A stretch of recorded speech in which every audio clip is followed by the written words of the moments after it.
Good morning दोस्तों आज शनिवार है। मार्केट तो बंद रहेगा, लेकिन मार्केट ज्ञान के अंतर्गत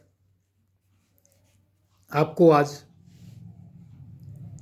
मैं शेयर मार्केट के बारे में बता रहा हूँ कि शेयर मार्केट में कितने प्रकार के इंडेक्स होते हैं, क्योंकि उन्हीं इंडेक्सों की मदद से उन्हीं को देख करके उनके उतार चढ़ाव को देख करके मार्केट में अनुमान लगाया जाता है कि कौन सा इंडेक्स जो है बढ़ रहा है या घट रहा है। तो उसी हिसाब से शेयर को डिसाइड किया जाता है और फिर जो है ना अपना परचेज करते हैं। तो दोस्तों ज़रूरी है कि आपको इन शेयर मार्केट में इंडेक्स के बारे में भली भांति जानकारी होना चाहिए। दोस्तों शेयर मार्केट में वो तो आपको बताया हुआ है कि आपको पेशेंस रखना होगा। मार्केट जो है आपको बेनिफिट ही बेनिफिट देगा अगर आप पेशेंस रखेंगे। अगर आप जो है ना पेशेंस खो देंगे तो आप जो है ना नुकसान कर बैठेंगे। इसलिए जो है ना शेयर को लंबे समय के लिए होल्ड रखना है। दोस्तों जो मैं वीडियो बनाता हूँ उसको आप शेयर करें, लाइक करें और सब्सक्राइब जरूर करिएगा, ठीक है, जिससे मैं आपको नए नए वीडियो भी बना करके देता रहूँगा। शेयर मार्केट में कई तरह के इंडेक्स होते हैं, जिनमें से कुछ प्रमुख इस प्रकार से हैं। नंबर 1 होता है सेंसेक्स, जिसको BSE सेंसेक्स बोलते हैं। यह बॉम्बे स्टॉक एक्सचेंज का सबसे पुराना और सबसे अधिक प्रसिद्ध इंडेक्स है। इसमें 30 बड़े और लिक्विड कंपनी शामिल होती हैं। तो दोस्तों सेंसेक्स BSE में आपको अनुमान से मार्केट का पता पड़ जाता है कि बॉम्बे स्टॉक एक्सचेंज का जो है ना ये सबसे पुराना और सबसे अधिक प्रसिद्धि वाला है। इसमें 30 बड़े और लिक्विड कंपनियां शामिल होती हैं। नंबर 2 होता है निफ्टी NSE।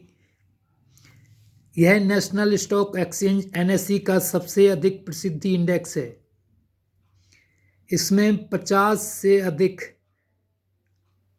लिक्विड कंपनी शामिल होती हैं। लिक्विड मतलब जो ज़्यादा मतलब पॉपुलर होती हैं, जिनमें ज़्यादा जो है ना रिटेलर्स या FIIs जो है ना ख़रीदारी करते हैं, उनको लिक्विड बोलते हैं। कि जिसमें हमेशा कभी भी किसी भी टाइम आप उसको ख़रीद लो, किसी भी टाइम बेच लो।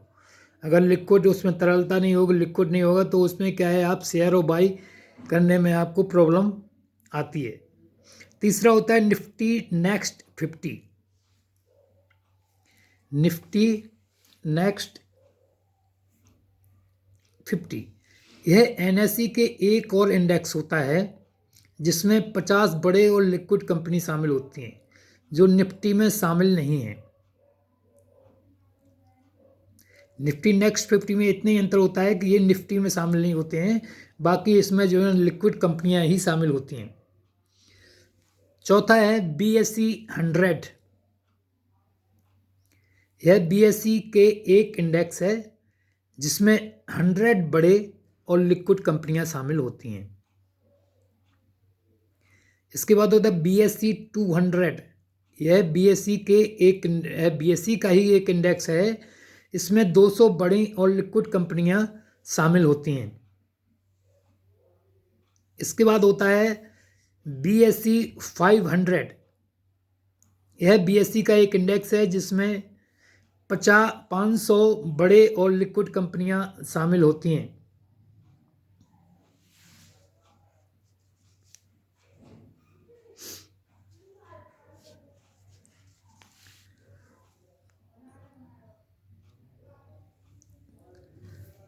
दोस्तों इसमें जो है ना ये BSE का ही इंडेक्स होता है, इसमें 500 कंपनियां शामिल होती हैं। इसके बाद होता है CNX मिड कैप। यह NSE का एक इंडेक्स है जिसमें मिड कैप कंपनियां शामिल होती हैं। CNX स्मॉल कैप, यह NSE का एक अधिक जिसमें स्मॉल कैप कंपनियां शामिल होती हैं। बैंक निफ्टी, यह NSE का एक इंडेक्स है जिसमें बैंकिंग सेक्टर की कंपनियां सारी शामिल होती हैं। CNX IT, यह NSE के एक इंडेक्स है जिसमें IT सेक्टर की कंपनियां शामिल होती हैं। दोस्तों यह इंडेक्स सारे मार्केट की जितने भी सारे इंडेक्स जो बताए हुए हैं यह मार्केट की स्थिति को दर्शाते हैं और निवेशकों को अपने निवेश के लिए सही फैसला लेने में मदद करते हैं। तो दोस्तों आपको इंडेक्स के बारे में जानकारी होनी चाहिए, तो मैंने आपको इसकी पूरी जानकारी दे दी है कि इंडेक्स कितने प्रकार के होते हैं, कौन कौन से होते हैं। Thank you. लाइक करें, सब्सक्राइब करें।